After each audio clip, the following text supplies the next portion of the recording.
I opened my eyes and whispered, "So this is the day." My hands were shaking, but my mind was clear. I remembered dying. I remembered loving Ethan until there was nothing left of me. I remembered kneeling in the rain and saying, "Please don't leave me. I can change." He had looked down at me and said, "Lena, you're holding me back." That sentence killed me once already. "Lena," Ethan said now, standing in front of me, "we need to talk." I nodded slowly. Sure. Talk. He frowned, like my calm made him uneasy. "I've been offered a chance. A big one. I need to focus on my future." I laughed softly. "And I'm not part of it." He sighed. "You know that's not what I mean." I looked straight at him. "Then say it clearly." He hesitated. "I met someone. She understands my goals." My heart reacted out of habit, tightening painfully, but my soul stayed still. In my past life, this was when I cried. This was when I begged. I remembered grabbing his sleeve and saying, "I'll work harder. I'll support you." I remembered him pulling away. "So you're leaving me?" I said. Ethan nodded. "I didn't want it to be like this." I smiled. "Neither did I." He blinked. "That's it? You're not angry?" I tilted my head. "Why should I be? You've already decided." He searched my face. "You're acting strange." I stepped back. Maybe I finally woke up. "Lena, don't make this harder," he said. "I'm not," I replied. "I'm making it easier." He opened his mouth, then closed it. "I thought you'd at least ask me to stay." I shook my head. "I won't beg anymore." The words felt heavy but freeing. I remembered promising myself that. I remembered dying because I forgot myself for him. He scoffed lightly. "You'll regret this." I met his eyes. No. "You will." Silence stretched between us.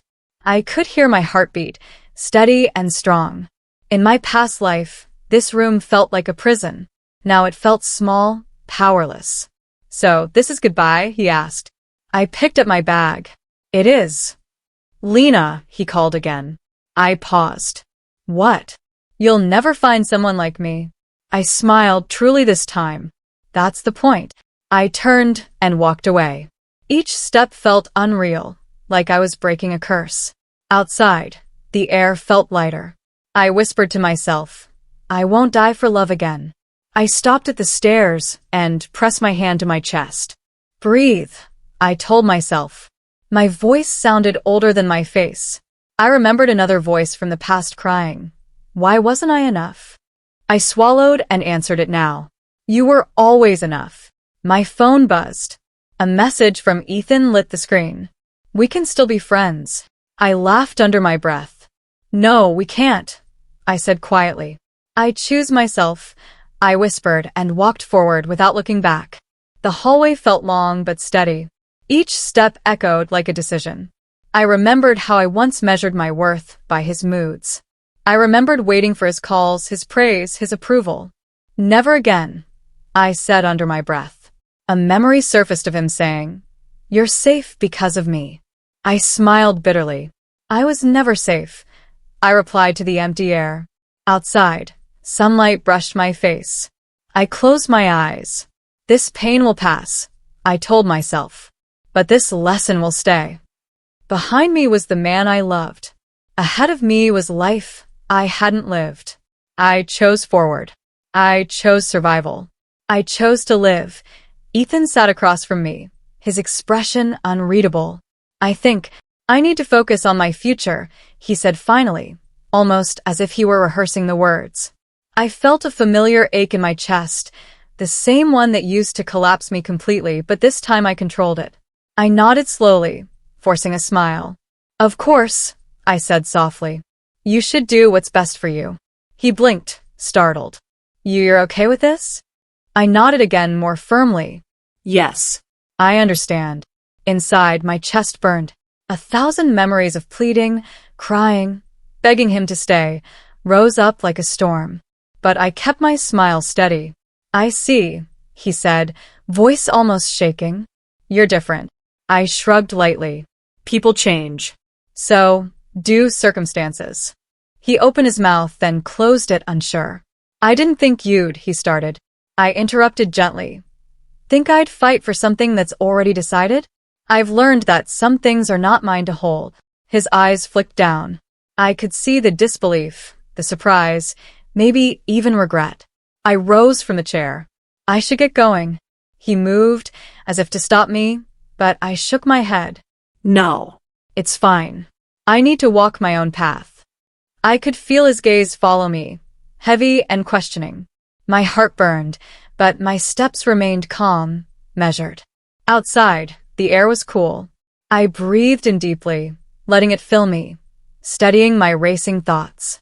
I dialed Maya's number before I could lose courage. Maya, I said when she answered. I need to see you. She met me in the park, her eyes immediately searching mine.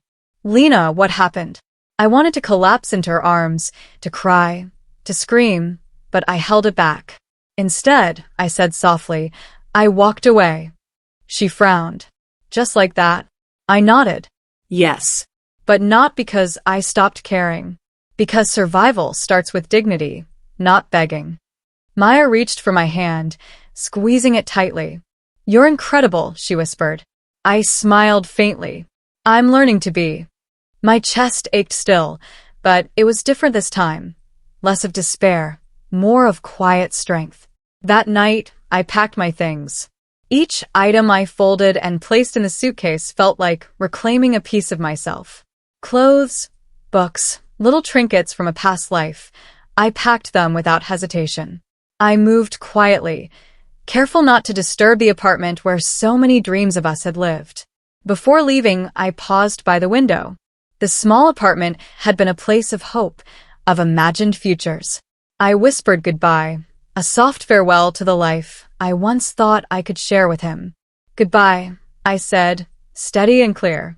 I stepped out into the night, suitcase in hand, feeling the first real freedom I'd known in years. The city lights reflected in my eyes, and for the first time, I walked forward without looking back. Ethan's control over my heart was cracking, and I could feel it. Not triumph, not revenge, just peace. I smiled one last time, even as my heart bled quietly, and walked away into the life I would choose for myself. I had nothing when I started again. No savings, no contacts, no one waiting for me. I stood in the mirror and said, "This is all you have." My voice sounded steady, even if my hands were not. I took a job I once laughed at. The manager asked, "Can you handle long hours?" I answered, "I can handle anything." He shrugged and said, "Start tomorrow." Tomorrow came fast. My feet hurt, my back burned, and my pride screamed.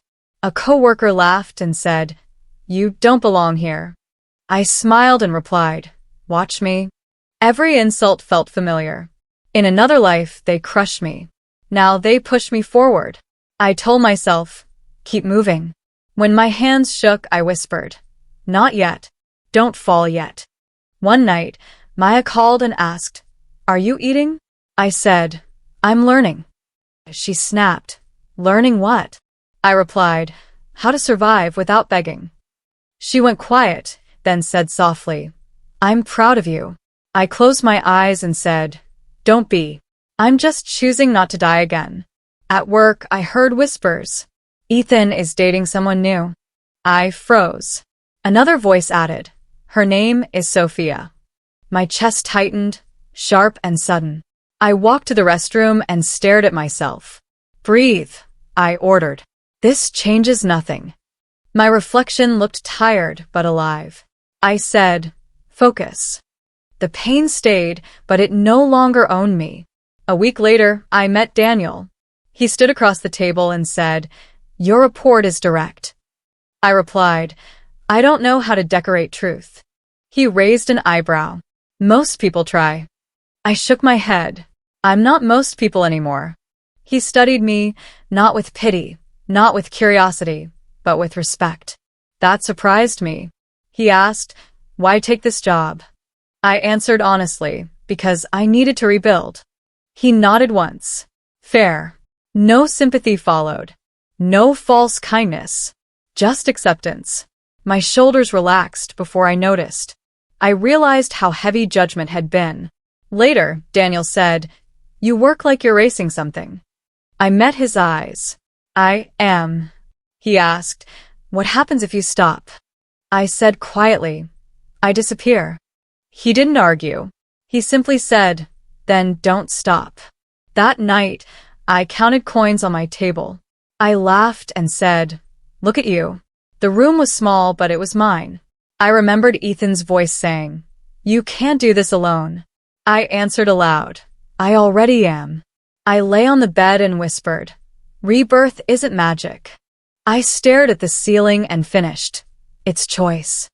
Tomorrow I would choose again. And again. And again. I turned off the light and said, "No one is coming to save you." The silence answered back. I nodded and whispered, "Good." In that moment, I understood something simple and hard. Revenge could wait. Regret could rot. What mattered was waking up and choosing myself when it hurt, when it was lonely, when no one was watching. I closed my eyes and promised, I will keep choosing. Sleep came slowly, but it came honestly, without fear, without hope tied to anyone else. I smiled into the dark and said, "This is enough for today." My chest rose and fell. Tomorrow would hurt again, but I would stand. I would speak. I would work. I would endure. No miracles, no shortcuts.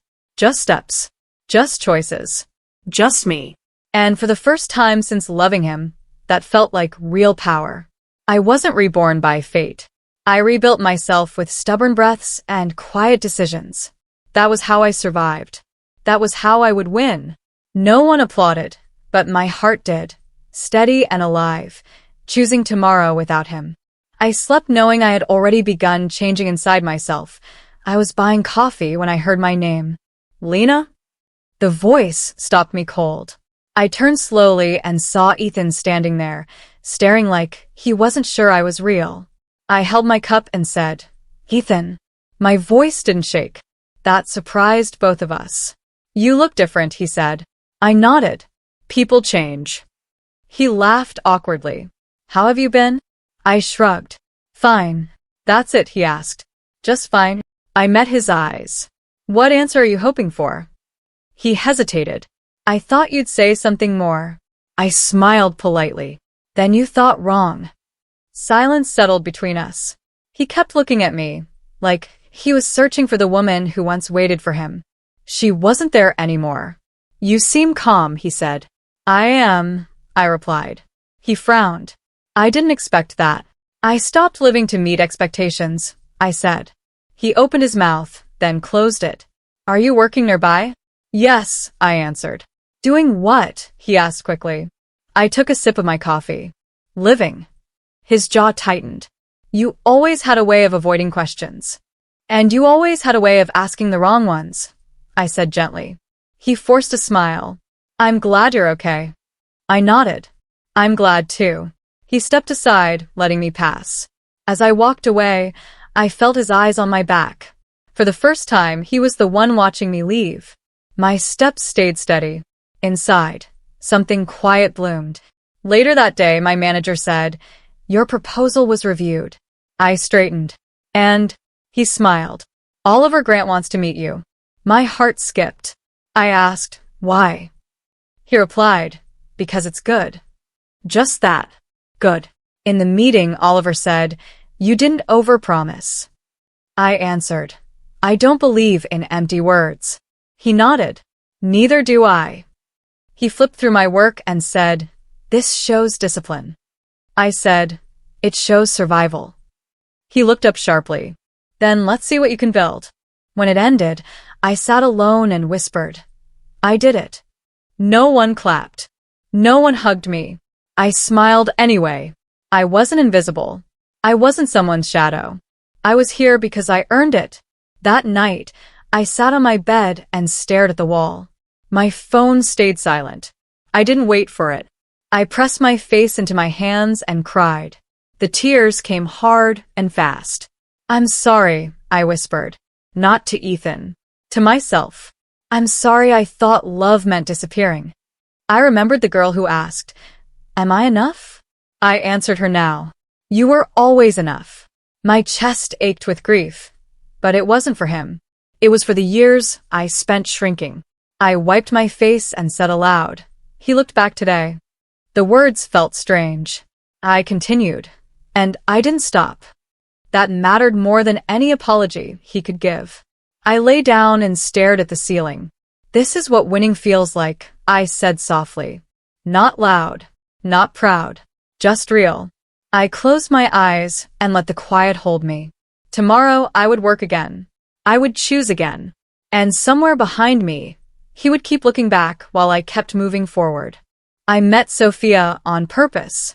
I didn't want rumors to introduce us. She smiled first and said, You're Lena, right?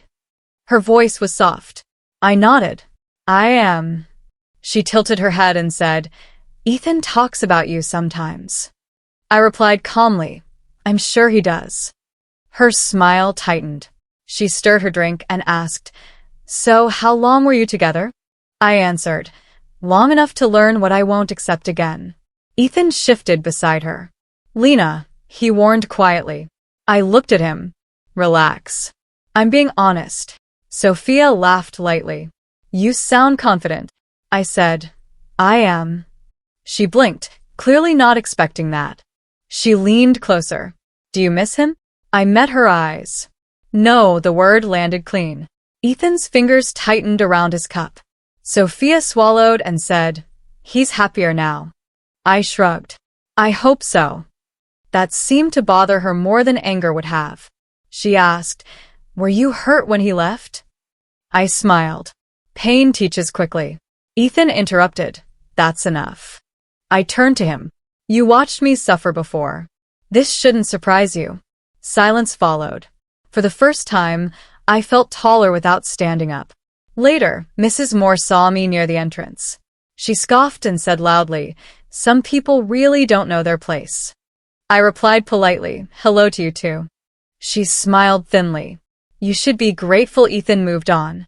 I nodded. I am. Her eyes narrowed. Don't pretend dignity. People nearby stared. She continued, You were never suitable for our family. I said calmly, Then it's good I'm not part of it. Ethan stepped forward. Mom, stop. She waved him off. I'm protecting you.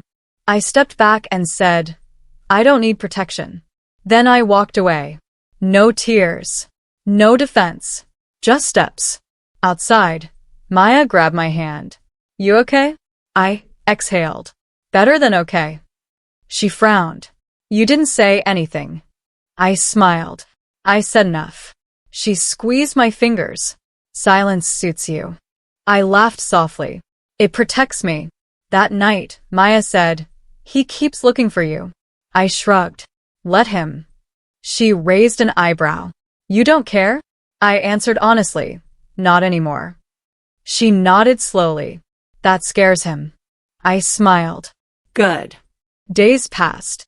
I stopped showing up where Ethan expected me. I stopped reacting. He messaged, Are you avoiding me? I replied, I'm living. He didn't answer. I felt no urge to fill the gap. One evening, Maya said, He asked about you again. I rolled my eyes. Tell him I'm busy. She laughed. With what? I smiled. Becoming someone he can't reach. I sat alone later and whispered. She took my place, not my pain. The pain belonged to the past version of me. I carried lessons now, not wounds. I realized something quietly powerful. I didn't win because I replaced her. I won because I stopped fighting. Somewhere, Ethan felt the empty space where my reactions used to be. Somewhere, Sophia sensed she was competing with a ghost that no longer cared. I lay back and closed my eyes. This is freedom, I said softly. I didn't need closure from them. My absence was enough. My calm was enough. And for the first time, my life didn't circle around his choices. It moved forward, steady and mine. Oliver looked at me and said, I want to invest. I blinked. You're serious? He nodded. You didn't chase approval. You brought results. I swallowed and replied, I worked for this. He smiled. That's why I'm here. When I walked out of the office, my legs felt weak.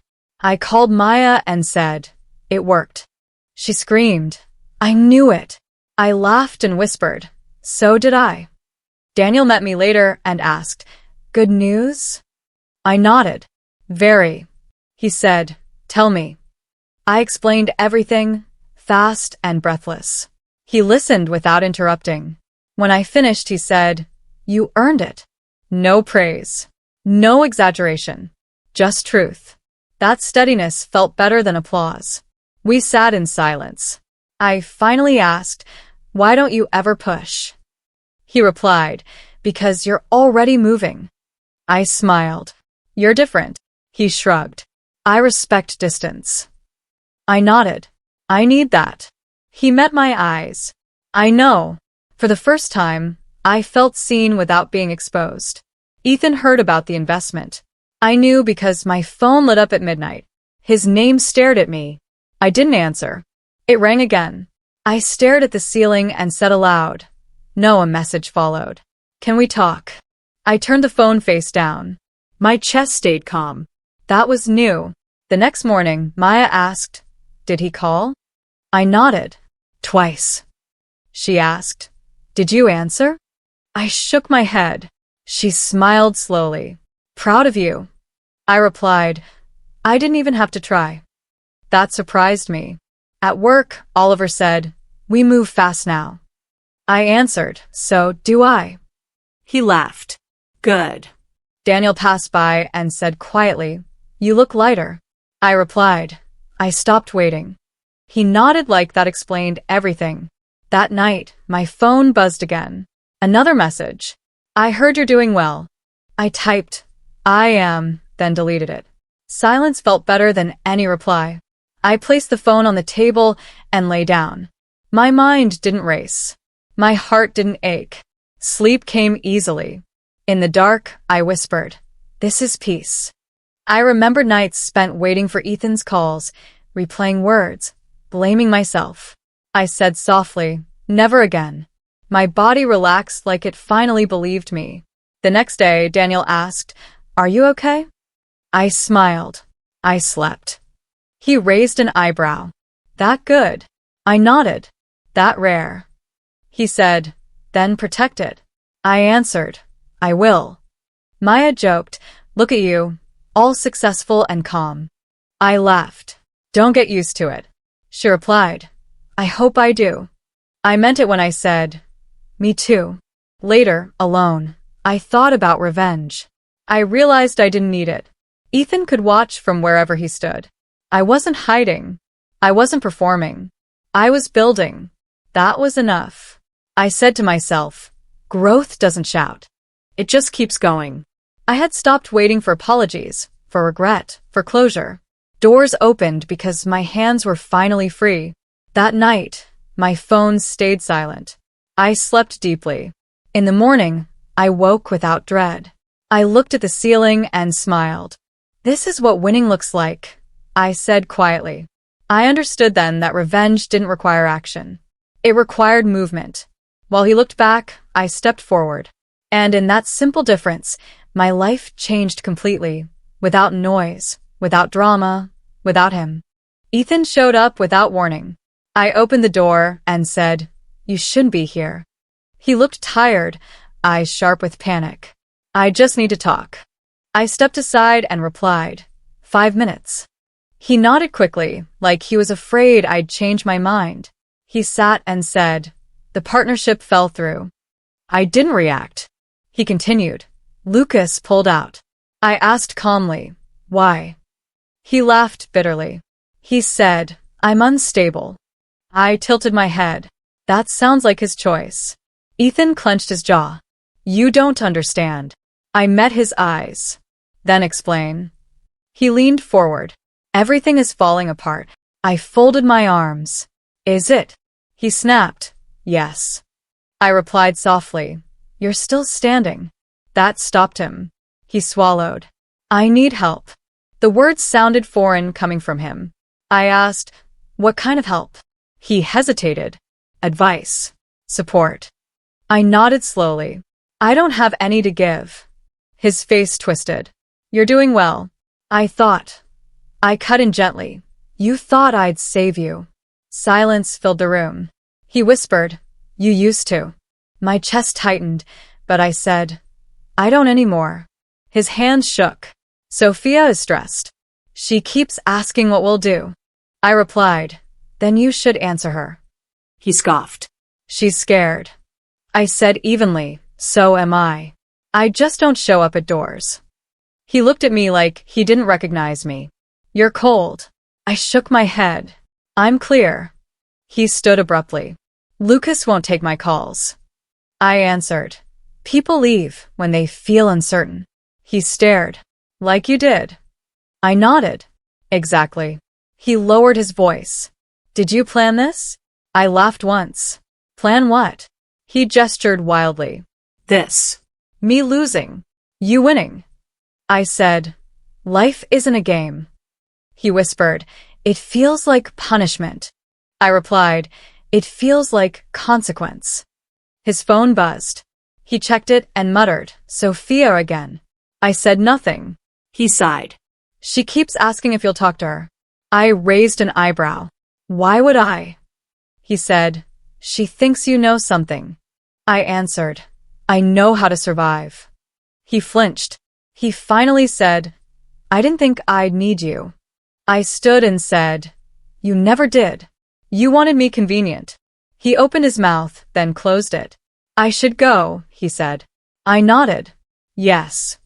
At the door, he turned back. Do you hate me? I paused. No, his shoulders sagged. Then why does this hurt so much? I replied, because pride breaks loudly. He left without another word. Later, Maya called. He came, didn't he? I said, yes. She asked, did you help? I answered, no. She was quiet, then said, that takes strength. I replied, it takes fear control. That night, Sophia messaged me. Is he okay? I typed nothing. I set the phone down. My heart trembled, not with pity, but with understanding. Karma didn't rush. It waited. It stripped slowly. I sat in the dark and whispered, this scares me. Not his fall. The way it happened. Quiet. Natural. Unstoppable. I realized revenge would have been easier. Karma asked me to watch without touching. I breathed deeply and said, stay firm. No applause followed. No victory music played. Just truth unfolding, piece by piece. Somewhere, his pride kept cracking. Somewhere, my boundaries held. I lay down and closed my eyes. This is how it ends, I said softly. Not with shouting. Not with revenge. With silence, distance, and consequences choosing their own time. Ethan called me and said, can we talk? I answered, say what you need to say. There was a pause before he spoke. I regret it. My fingers tightened around the phone. Regret what? I asked. He exhaled. Everything. I leaned back and said, be specific. He hesitated. I miss you. I closed my eyes. Which part? He replied quietly, who you used to be. The words landed harder than any insult. I opened my eyes and said, you mean the version of me who disappeared for you? He didn't deny it. That silence told me everything. I was happier then, he said. I laughed once. You were safer then. He whispered, you understood me. I replied, I erased myself. My chest ached, sharp and deep. You don't miss me, I continued. You miss what I gave up. He said my name like an apology. I said it back like a boundary. Stop. He tried again. I didn't know what I had. I answered, you knew. You just didn't value it. His voice cracked. I was under pressure. I replied, so was I. I just didn't leave. He went quiet. He finally said, I need you. I shook my head, even though he couldn't see it. You need comfort, I said. I was never your safe place. I was your cushion. He whispered, that's not fair. I replied calmly, it's honest. After the call, my hands shook. I sat still and said aloud, that hurt. Not because I wanted him back. Because I realized how wrong I had been about love. I had thought sacrifice meant closeness. It only meant silence. Later, Daniel noticed my mood. He asked, "Rough call?" I nodded. He said he regrets leaving. Daniel waited. I added, "He misses who I used to be." Daniel frowned. "That's telling." I asked, "How?" He replied, "He misses what cost you." I swallowed. That's what I felt. Daniel spoke gently. "People don't abandon you once by accident." I looked at him. "You think he'd do it again?" He answered without hesitation, "Yes." The certainty didn't scare me. It grounded me. He continued, "Love doesn't require you to disappear." I nodded slowly. I said, "I thought being needed meant being loved." Daniel replied, "Being chosen means being loved." I breathed out. "I wasn't chosen." He said softly, "You are now." I looked away. By myself. He smiled. "That counts." That night, Ethan texted again. "I wish we could go back." I typed, "We can't," then erased it. I chose silence. The ache lingered, but it was clean. No confusion. No hope pulling me backward. I whispered, "I was never his safe place." The truth hurt, but it freed me. I had been a shelter, not a home. Homes are respected. Shelters are used when storms hit. I stood by the window and said, "I won't be used again." My voice didn't shake. I felt something settle inside me. Acceptance, maybe. Or strength. Daniel messaged, "You okay?" I replied, "I will be." He sent back, "That's enough for now." I smiled faintly. He never pushed. He never rushed.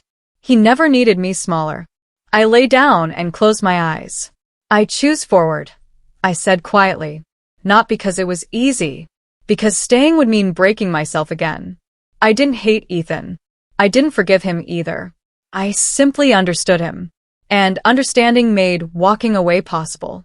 Tomorrow I would wake up and keep moving. Without guilt. Without sacrifice. Without pretending love meant pain. My phone kept buzzing. Messages stacked up, names I barely knew. "Congratulations." "Well deserved." Saw the announcement. I stared at the screen and said, "It's real." Maya laughed over the call. "It's public now." I replied, "So he knows." She paused. Yes. "He's been watching." I said calmly, from far away. Later, Sophia stood in front of me. She didn't greet me. She said, "You did this." I raised an eyebrow. "Did what?" Her hands shook. "He can't stop talking about you." I crossed my arms. "That's not my responsibility." She snapped, "You ruined him." I answered. I walked away. He followed with his eyes. She scoffed. "Don't act innocent." I replied, "I'm not acting." She stepped closer. "You like this?" I shook my head. "I like my life." Her voice rose. "He compares everything to you." I said softly, "Then he should stop." She laughed bitterly. "You think it's that easy?" I looked at her. For me, it was. She accused, "You left a mark." I answered, "I left quietly." She clenched her fists. "He regrets choosing me." I didn't flinch. "That's between you and him." She searched my face. "You don't care?" I replied honestly, "I don't compete." Her eyes filled. "He watches your interviews." I nodded. "So, do strangers." She whispered, "He still loves you." I said firmly, "No. He misses control." She recoiled. "You're cruel." I replied, "I'm clear." She turned away and said, "You think you won." I said, "I think I'm done." She stopped. "He'll never stop looking back." I answered, "Then he'll never move forward." Silence fell heavy. That night, Ethan didn't call. He sent an article instead. My face stared back at me from the screen. The caption read success, resilience, vision. I whispered, "This isn't about you." I didn't reply. Daniel met me later and said, "You handled that well." I asked, "How do you know?" He smiled slightly. Your shoulders are intense. I laughed. I didn't realize. He said, that's growth. I nodded. It feels quiet, he replied. Closure usually does. I told him. She blamed me. He said, people blame mirrors when they don't like what they see. I breathed out. I used to feel guilty for existing. He looked at me. Do you now? I shook my head. No, he smiled. Good. Alone. I replayed Sophia's words. I didn't feel anger. I felt distance. This is closure, I said aloud. Not forgiveness. Not revenge. Just release. I remembered how I once waited to be chosen. Now I was choosing daily. My phone buzzed again. A message from Ethan. I'm proud of you. I stared at it and said, that doesn't matter anymore. I didn't reply. Pride from him arrived too late. I whispered, the woman he couldn't reach. The words felt true. Not because I hid, because I grew. I didn't block him out of anger. I outgrew the need to be seen by him. I sat by the window and said, I don't belong to your story anymore. Somewhere he watched. Somewhere he wondered. I felt no pull to explain. I realized closure isn't loud. It doesn't announce itself. It settles slowly, like peace after noise. I closed my eyes and smiled. I wasn't unreachable because I ran. I was unreachable because I arrived somewhere else entirely. Tomorrow, I would keep building. Not to prove anything. Not to punish anyone. Just because this life was mine. And for the first time, nothing from my past had the power to follow me here. The knock at my door was hesitant. My stomach tightened, but I didn't move immediately. A voice I knew too well said, Lena, please, I need to talk. I opened the door a crack. Ethan stood there, disheveled, eyes wild with something I hadn't seen before, desperation. I crossed my arms. You should leave. He swallowed. I've lost everything. I didn't respond. He stepped closer. The company, the partnership, respect, it's all gone. I watched him calm. I see. His shoulders slumped. I came to you because you always understood me. I inhaled slowly. I was never your anchor, Ethan. Just a weight you used. He flinched. I didn't know how to value it. I said quietly, you still don't. He hesitated, voice shaking. I thought you would help me. I shook my head. Help you? I won't. That life is over. His eyes searched mine, desperate, pleading. Even a little advice? I met his gaze evenly. Even a little advice would be too much. You needed me once. I'm not here to be needed again. He swallowed hard. So, you'll just watch me fail? I nodded. I already lived that story. I won't repeat it. His hands clenched at his sides. Do you hate me? I paused, steady. No. Hate is still a connection. I don't want any connection. He laughed bitterly. So that's it? You feel nothing. I answered. I feel peace. And sadness. Sadness that it took losing everything for you to see what mattered. He shook his head. I don't understand. I said softly. You never will. You never had to. But I do. He swallowed again. I thought maybe you would, I interrupted. Maybe I would have. Maybe I would have begged, cried, stayed. But that was another life. He stepped back, defeated. I've ruined everything. I nodded. You finally learned what it costs. His lips trembled. And you're thriving. I said nothing. My silence was louder than any words. He lingered at the door. Do you feel joy? I shook my head. I don't celebrate your pain. That would chain me to you again. His eyes flickered with something he couldn't name. Then what do you feel? I said calmly, freedom, and the sadness of a lesson learned too late. He let out a long breath. I didn't mean to hurt you. I nodded. Intent doesn't erase consequence. He swallowed. Do you ever miss me? I answered honestly. I miss myself before I gave you everything. I don't miss you. He stood there, words failing him. I realized he finally understood, but too late. I stepped aside. Goodbye, Ethan. Don't knock again. He lingered a moment, then turned and walked away. I closed the door slowly. My hands trembled, but my heart felt light. I whispered, "This is freedom." Not joy, not revenge, just freedom. I understood finally that revenge would only have kept me chained to his failures, tied to his voice, his regrets, his eyes searching for me. I sat in silence, letting the emptiness of the room hold me. The storm of the past had passed. No one could follow me now. I didn't need to answer the knock of karma to know I had already won, by walking away, by choosing myself. I exhaled deeply. "I am free," I whispered. And for the first time in years, it felt like the truth. I sat on the balcony, watching the city lights flicker like a reflection of the life I had built. The air was cool, crisp and quiet. I whispered to myself, "Look how far you've come." The apartment was mine, the work was mine, the choices were mine. I didn't owe anyone my tears or my time. Not him, not Sophia, not anyone. Daniel stepped beside me. "You're thinking too hard," he said softly. I smiled without turning. Maybe. Or maybe I'm seeing it clearly for the first time. He leaned on the railing, quiet, respectful. I said, "Do you know what it feels like to finally breathe without holding your chest?" He nodded. "It's worth everything you endured." I laughed lightly. I used to measure my worth by their opinions, by his approval. Daniel asked, "And now?" I turned to him.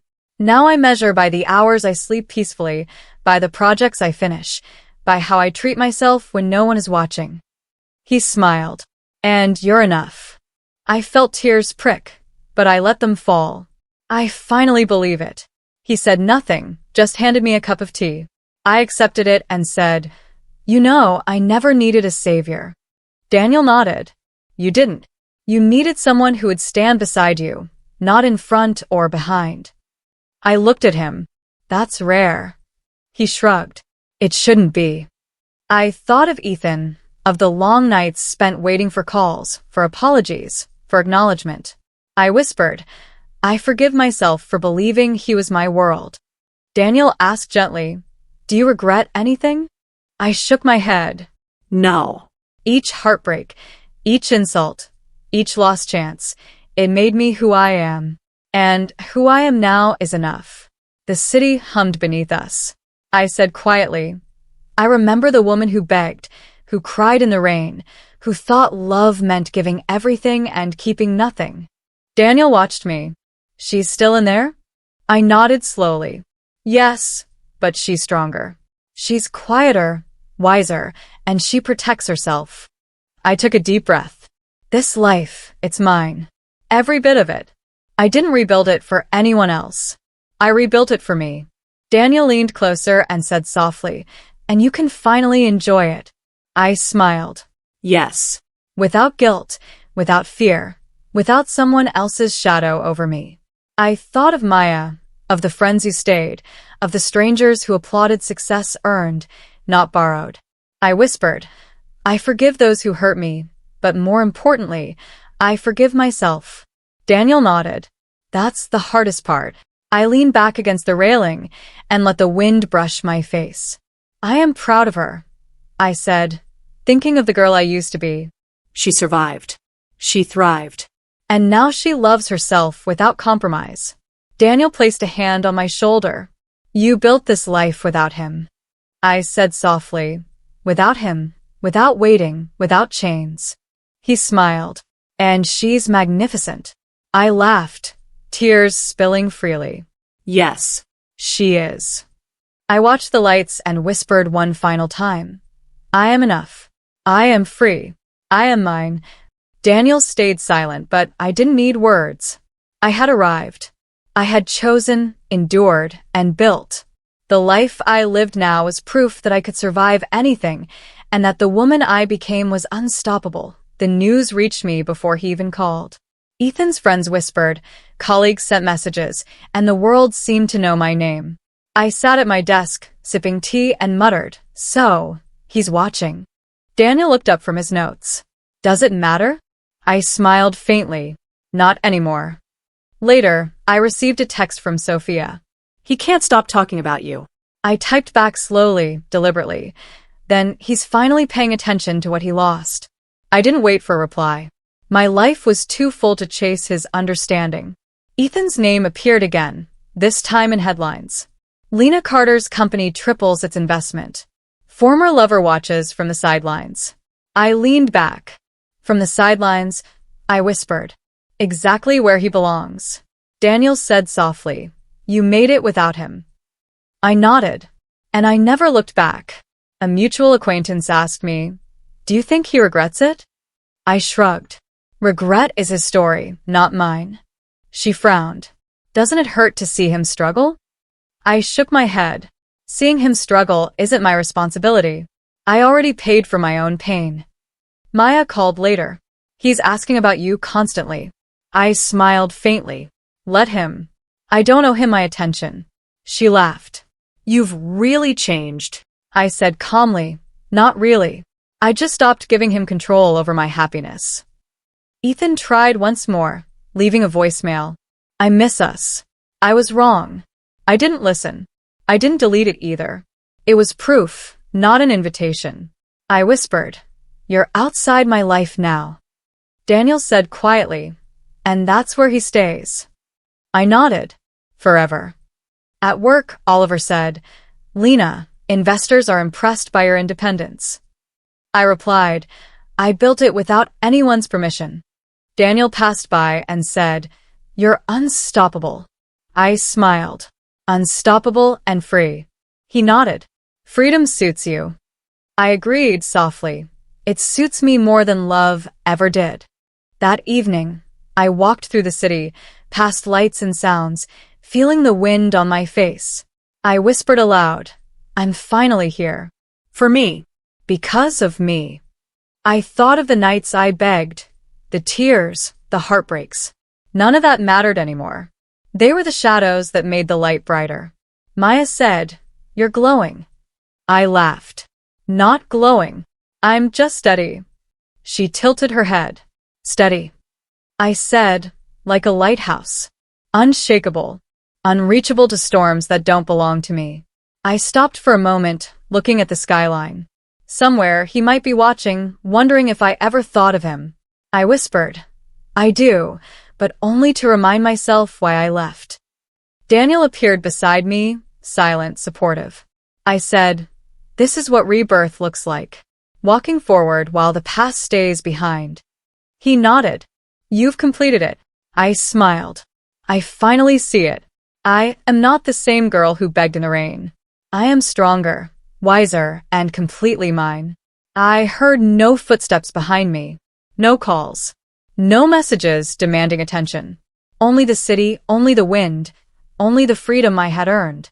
I whispered, "Watch all you want. I won't look back."